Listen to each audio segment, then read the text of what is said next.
Welcome to the Sleeping Barber podcast. Get the jitters out. Welcome back to another episode of The Barber's Brief. If you're a new listener, Rick and I like to use this forum to discuss things that have caught our attention in the news over the last couple of weeks, like, of course, going into and out of the week. You would have recalled, if you're a returning listener, that we would always do a marketing moment. We do have a small surprise today. We'll talk about it a little bit later, though. Mark, good morning. How you doing? Morning, V, and morning. Thanks to everybody. Well, whatever time it is you're listening, thanks for listening. Yeah, man. How are you? Good. Real good. Real good. Except for nearly breaking my collarbone again. That was not so good. This is the year that I don't break something from my bone body. I'm very excited about it. Oh, my goodness, man. I feel for you. Please be careful out there. Please be careful out there. We're not 20 anymore, Matt. No, that is 100% factual. As my kids remind me, because I say things like hip and cool, and they're just like rolling their eyes at me. It's like, no, Dad. Yeah. Nothing hip and cool anymore. It's Riz. No, not at all. Whatever the other word is. All right. Let's jump into it, V. Yeah, of course. I think you're up first. What did you find? So many cool things. There was a really good article from James Hankins in Marketing Week that I stumbled across. And ironically, I stumbled across it because Byron Sharp said he endorsed it, which is not a thing that terrible happens, but it's a really great article, so I wanted to share it. So the idea around this that James talks about is it's marketing is not cap apps, and stop saying it is. Or else risk ridicule from finance is the title. But anyway, we've all talked about this, that marketers need to start speaking in the language of the boardroom and start talking finance. And there's this new trend gaining momentum that James Hankins talked about, which it may actually do more harm than good. It's the idea that marketing spend should be refined as CapEx, or capital expenditure. Okay. So James argues that we've been going down this road before, and how we use the term, like with how we use the term ROI. In finance, ROI is a very specific technical ratio, and marketers often have turned it into a generic, hollow metaphor for did it work? Yeah, of course. And so when we say things like, I need ROI from this campaign, and we report that to our seniors and the CFO, it often just betrays a lack of technical knowledge that we have in finance. Mm-hmm. So Hankins calls this veneer thinking. It looks like we're speaking finance, but there's no real depth behind it. Right. We've talked about this before, but I put together this thing that I think there's at least 35 factors that go in ROI. And when we claim advertising is the only factor that drives ROI, I think that's kind of what he's getting at. It's really limited thinking. So in terms of the CFO's glossary, there's some things that I think are really important. ROI is net profit divided by cost ratio. CapEx is long-term asset investment, and OpEx is immediate day-to-day costs. So to understand why it's such a lightning rod, we really have to understand how the CEO defines these terms. And when we say things like, I need an ROI from this campaign to a CFO, it really just, it doesn't really fully address everything that we need to address. And the same thing when we talk about, we should label this as CapEx. It's an appealing idea, but it feels like it protects the budget from short-term cuts, but marketing doesn't fit the definition for a few simple reasons. One, there's an impossible split here. Marketing drives short-term impact and long-term equity simultaneously. And so you can't divide a single dollar spent between a fixed asset on the balance sheet and a cost on the income statement. The second thing is there's a maintenance problem that James talked about. So brands are built on memory structures, and memories degrade. Most marketing for established brands is maintenance to keep the brand from fading. So in finance, you don't capitalize equipment maintenance. That's an operating expense, or OpEx. Mm-hmm. And then third, there's an uncertainty of the outcome. When you buy a factory, you get a factory. When you buy a computer, you have that computer, you can actually see it. When you spend on marketing, the value created could be zero. So capitalizing on an asset that might not exist isn't a sound accounting principle. It destroys predictability that CEOs and CFOs want. And so instead of trying to find clever shortcuts to avoid scrutiny, James suggests we push for more practical changes. So for example, demand a separate line on the P&L for marketing so it isn't buried under G&A costs. General administrative costs, or treat big foundational moves like a major rebrand more like R&D, where there's development phase that can be capitalized with the day-to-day advertising remains as an expense. So the big takeaway from James is that um, we don't earn our seat at the table by just using financial terms that mean nothing, and we misplace the terms and Right. misuse them. We earn it by justifying our investment, respecting hundreds of years of consensus that's built around the accounting profession. And if we want the CFO to respect us, then we have to use the language correctly. I love this is a great article actually. You know what's interesting about this is I know we've had numerous conversations with either thought leaders or even between us just around the importance of getting better equipped with finance language or boardroom language or Totally. things to that effect. And this still is a great reminder. And even if you're successful, and this is just what I think here, even if you're successful reclassifying it as OPEX, you're not immune to cuts, right? Right. And that's the one thing that we have to be very careful of is I think it's inevitable. Our discipline will constantly be one of the first, along with, a lot of that discretionary spend like travel, sometimes, research. The other usually gets cut is, oh my goodness, what's it called? People. Not the, what? Yeah. Yes. And people. I was thinking of the other one that's more of like, it gives back to, all the fun stuff you get to do sometimes for companies and things like that. But anyways, I digress. Marketing still holds the largest budget, usually in an organization. That is very easy for a lot of these companies to kind of go and chip away at. Now, Yeah, largest uncommitted budget, I would say. Right? yes, Like, yes, perfect. Yeah, yeah. completely agree. The one thing that I want to be really, really clear here with everybody is we need to show not only the long-term effect of what our investment does, we Mhm, need to relay that message in a way that's easy for people to understand. And we have to mhm. avoid ambiguity as much as possible. So again, don't just try to internalize and think of your own ways of reporting these figures. Make sure that you have an ecosystem in place that allows you to really go with confidence in these settings. Because without it, people can look right through it. And Mhm. if you're throwing in these acronyms, like you feel like you think that you know them, when in actuality you don't, we lose credibility. So just be very, Yeah. very careful. Yeah, I agree. Anyway, great article, James. It totally, I love all the things you're saying, and I do think it's on us as marketers to learn more about that language, I agree. so that we don't misuse it. I agree. We What'd you should do got, a Pete? master class for it. Yeah, So this kind of resonated for me a couple different reasons. I love search engine land. For those that know me, I frequent that website quite often yeah, because it has quite an array of information that actually it's not just around search. So anyways, yeah. this one caught my eye. It's called, the title was Google doesn't want you to create bite-sized chunks of your content. So this Mm. resonated for me because we just came Wait, off of, what? I This is not know. what we were supposed to be doing forever? So, Mark, you and I, we've been going back, like, how are we going to put the year together? How do Yeah, we, yeah. start, cutting up more of our content and things like that. So then I saw this and I'm like, oh my goodness, now what are we doing? But hear me out. Hear me out. Okay. So this is for anyone who is currently looking to tear apart their content and their website because ChatGPT or Google's AI summaries started showing up in their analytics. Google Okay. has a pretty clear message right now. Don't do that. Don't touch it. Okay. Just earlier this week, Google's Danny Sullivan came out and said marketers should not be restructuring their content into bite-sized chunks just because they think LLMs or AI search prefer it. In fact, he said, Google doesn't want you to do that at all. On the Search Off the Record podcast, and we'll link it into the show notes. Danny talked about how he keeps seeing advice floating around that says turn everything into snackable pieces because LLMs like short answers. And his response was essentially, please stop optimizing for the machine.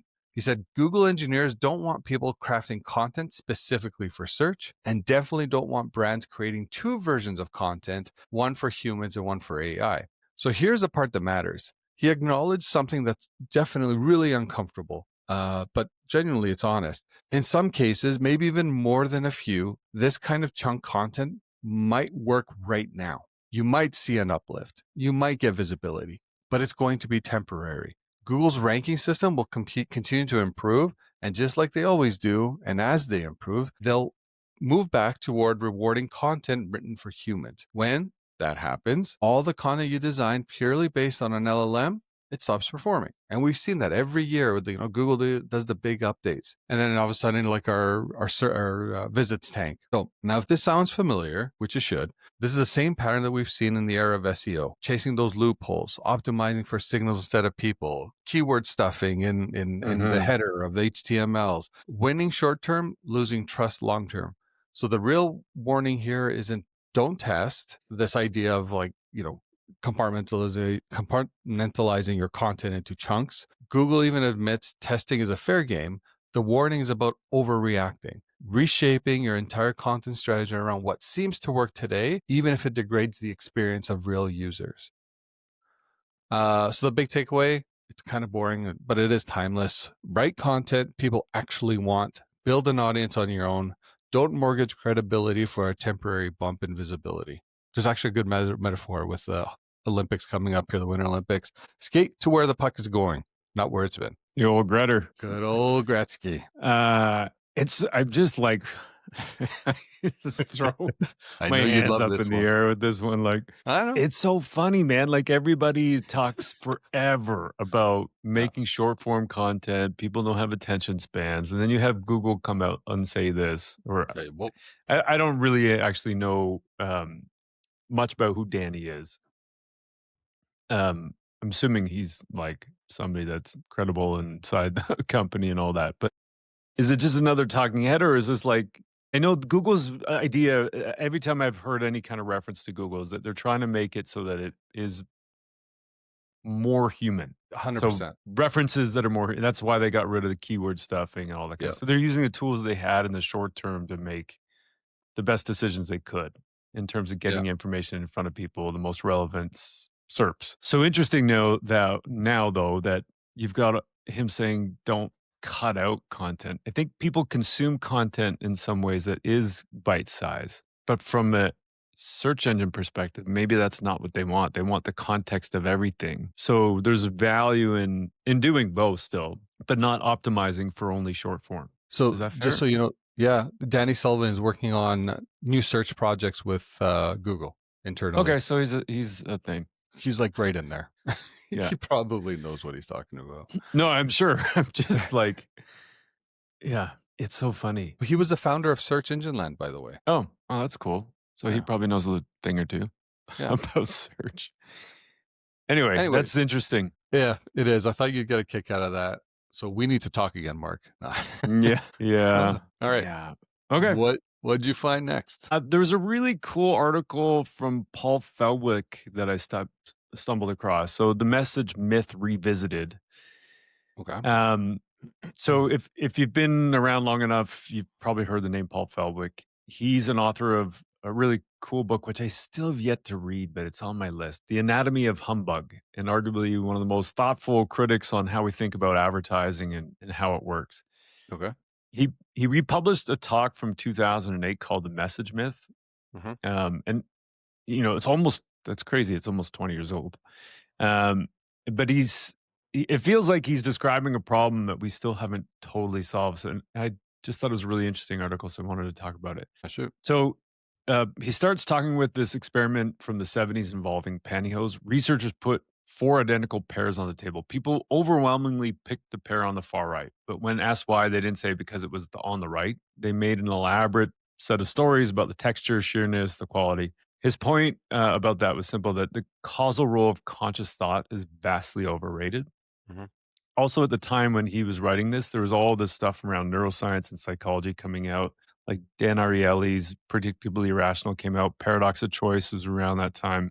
There's things like Kahneman and Tversky's work on Thinking Fast and Slow. It hadn't been published then, but it was a lot of that work when behavioral economics was coming up. Mm-hmm.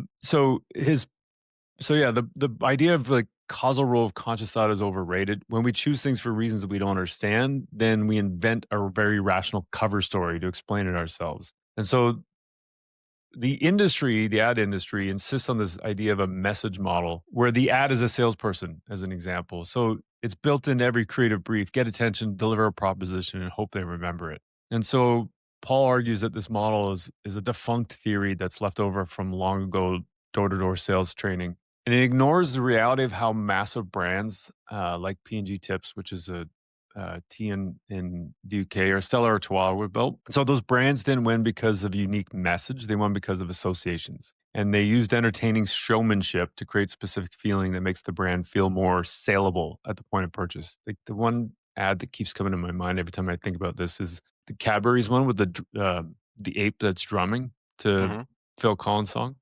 I don't know if you know the one I'm talking about, but it's totally irrational, but it works, and it's one of the most memorable Cadbury commercials I think they've ever come up with. Anyway, he brings up this concept from Paul Watzlawick, that it was a game changer for a lot of leaders, that he thinks is a game changer. So the difference between digital and analog communication. So the idea that digital is the what, the facts, the logic, the price. It's dry and very precise. And analog is the how, the music, the timing, the emotion, the what's up in a Budweiser ad. So the problem is that business culture privileges the digital. We feel safer talking about key messages in boardrooms because they can be measured and controlled. But the analog, the visceral, and the nonverbal stuff is actually what drives preference. So if you find yourself in a meeting where people are trying to torture a creative idea until it fits a single-minded message, you're probably killing the thing that makes the ad work. And so his advice is to stop obsessing over what the ad says and start looking at what the ad does to the relationship between the brand and the buyer. Right. And that advertising isn't just about sending a message, it's about showmanship, fame, and mental availability. I like the one line here. Sorry, not the one line. When you talked about, or when he talks about the message model, so ad as a salesperson, which is built into every creative brief. You'll always have something about, hey, we're going to be offering this, or we're trying to get the consumer to have a reaction, if you will, and especially, and hope that they remember it. And I think that's the important part here. Is like, what are we constructing these ads to actually do? Right. And I think for the vast majority of us, especially in B2C, you're always looking at short-term actions because you're chasing something in the moment. It could be a sale, it could be making a quarter, it could be whatever. So usually those reactive ads become quite binary, black and white. I offer this, I expect this. Totally. The reminder here is, again, similar to something that we've been talking about for endless since we started the podcast, is like, you need to build for the long term, right? And I think it goes without saying that at the end of the day, it's always going to come down to mental availability. You want to be successful in your sales moments, it means that you have worked hard enough and building enough mental availability that allows for the consumers that are now in the consideration to purchase are ready to buy or thinking about you first. You can't do that without having mental availability. Yeah, totally. Yeah, and it's just really interesting. Like, there's this, I love the idea of that digital and analog thing. And we've heard various versions of this before. And I think Orlando Wood's work in that area with his book Lemon, and I forget the name of his other book, from Orlando from System 1. He talks about showmanship a lot. And just the idea of like, things that seem weird are actually some of the things that are the strongest parts of your ad. Totally. It's rarely that did we hit the right message? Did we deliver that? It's other things that people need to, like, we need to break through the attention threshold. I agree. All right. What else you got? Okay. My final story is this. Found this in Adweek. Google and Walmart join forces to shape the future of retail. Ooh. So this partnership, that's a mix of two different words. This partnership. I like the word though. Yeah, partnership. That's great. Partnership. We should come up with something about that. This partnership, I think, should make every retailer, marketer, media planner sit up just a little bit straighter. Google and Walmart are officially teaming up, and this isn't a nice little cute pilot or a press release partnership. It's actual infrastructure. So on the surface, the story is about collaboration. Google brings its AI, search, and advertising muscle. Walmart brings its massive first-party data, physical retail scale, and one of the largest commerce footprints on the planet. Yeah. But once you zoom out, this is really about who controls the future of retail discovery. Google has a problem. Search is changing. AI answers are collapsing clicks, and the traditional search site conversion funnel is getting shorter, right? Mm-hmm. Sometimes it's disappearing altogether. Walmart has a different problem. It has incredible purchase data, store traffic, the last mile logistics, but it needs more demand flowing into its ecosystem, not just transactions happening inside of it. So it looks like the marriage makes sense.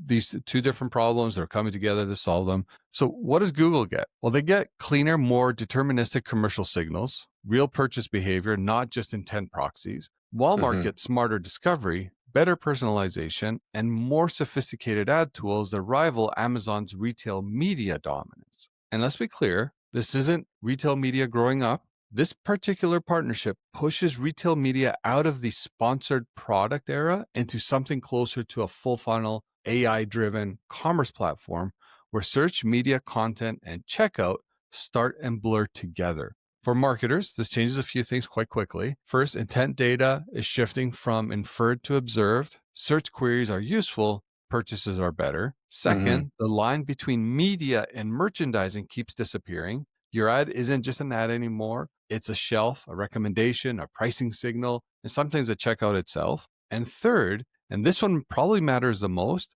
platform power is consolidating again. So if Google plus Walmart can offer closed loop measurement scale and AI powered optimization, a lot of nice to have ad tech in the middle starts to look optional. So this isn't Amazon versus Google, it's ecosystems versus everybody else. So the real question isn't, is this good for advertisers? It's how dependent do you want to be on platforms that increasingly own discovery data and demand creation all at once. Because partnerships like this just don't shape retail. They reshape who gets found, who gets funded, and who gets forgotten. And that we're literally just in the first period. Another hockey reference.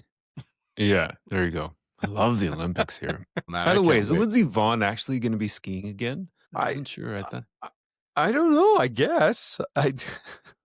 Crazy. Are you checking? Yeah. Yeah. Just when you said another sports reference and then it just popped in my head. I'm like a squirrel. Squirrel.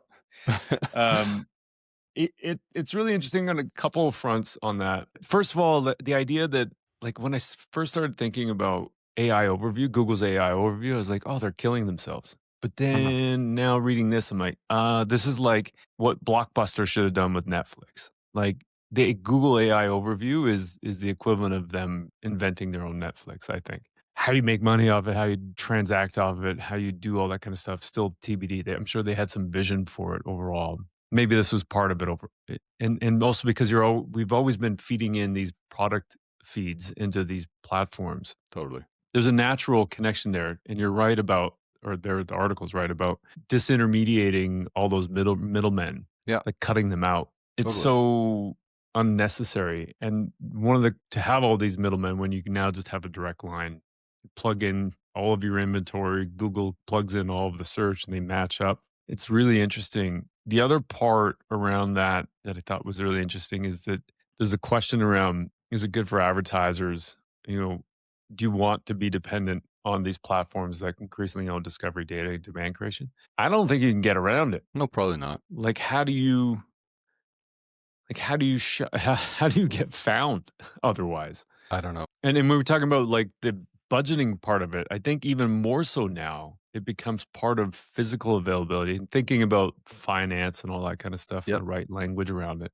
Do you put some amount of, I don't know, I need to like take James' advice and think about this more, but is it more like store signage in the budget? Yeah, maybe. Is it more like retail investments? Because you need to pay for that awareness. You need to pay for that visibility. So it's interesting thinking about all that. Again, it just shows you how quickly this is all going to move and change. Google's not going to sit on their hands and let someone else win the AI SERP, if you will. Of course, they're going to get in there as well. If consumers are now expecting information in that condensed format now, that's good. But then, of course, they're going to try to think of ways that they can still monetize things. So if it means you have to go through a partnership, because now they're providing a closed ecosystem that allows Walmart to find better discoverability data, and then they get more intent signals coming back to them. Because what they want to show that anytime you spend $1 with us, you'll get 2 or 3 or whatever it is. Totally. So trust the ecosystem, trust our partnerships, etc. So anyways, obviously more to come. Like I said earlier, this is just the first period, early in the first period. This can go a million different ways. Yeah. Perplexity, Grok, Oh, man. Yes. Gemini, all of them are ChatGPT. going to, ChatGPT, all of them are going to be doing this. Exactly. Cool. Well, All you right. also have the ad of the week, V. I do. Ad of the week. Ready for this one? I know you've seen it. I know you've seen it already. It's really funny. It's kind of funny. Yeah. Yeah. So Miller Lite types. Man, my words aren't wording today. Okay.